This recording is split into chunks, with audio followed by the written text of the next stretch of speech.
Hello guys, good morning at magandang araw sa inyong lahat. Ito ngayon yung aking ginagawa, yung langka na ginataan. Actually, yung langka, dilata rin yun. At saka yung aking gata, ay yung aking gata, galing sa lata din. Yan, at saka ang ihahalo ko, yung sardinas. Kasi yan ang ginagawa ng nanay ko noon. Pag hindi siya nakabili ng sariwang isda, ang nilalagay niya sa aming gulay, either sardinas o tinapa o kaya tuyo. Yun mga panghalo niya. Yan.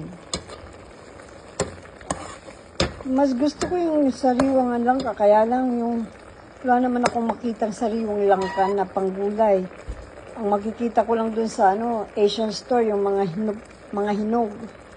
At saka isang buo. Sobrang namang laki nun.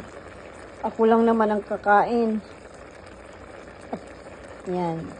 Yan yung aking ginataang langka. Hindi ko pa nilagay yung aking sardinas. Mamaya pa yun pag medyo luto na yung aking langka. Yan siya.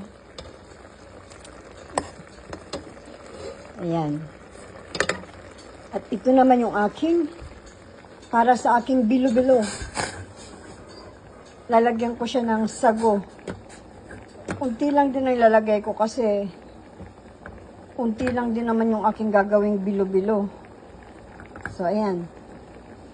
Ito yung dalawang magkaibang putahe. Yung isa, panghimagas, dessert.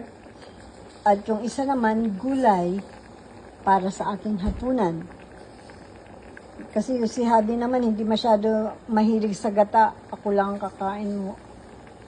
Mostly ako lang kakain yan. Ibang gusto niya eh. Kaya para lang sa akin ito. Ayan. Pinakukulaan ko muna yung sago bago ko siya ihalo sa aking bilo-bilo. Ayan. At yung saging na plantain, ayan siya. Niluto ko rin siya ng bukod. Mamaya ko na sila pagsama-samahin, pero yung pag natapos ko na yung bilo-bilo, saka ko lang ipagtatabi ko muna si Habi ng walang saging. Kasi nga bawal sa kanya yung mataas potassium. Okay guys, dito ko na tatapusin ang aking video. Magandang araw sa inyong lahat. It's my day. Bye. Have a good day, everyone.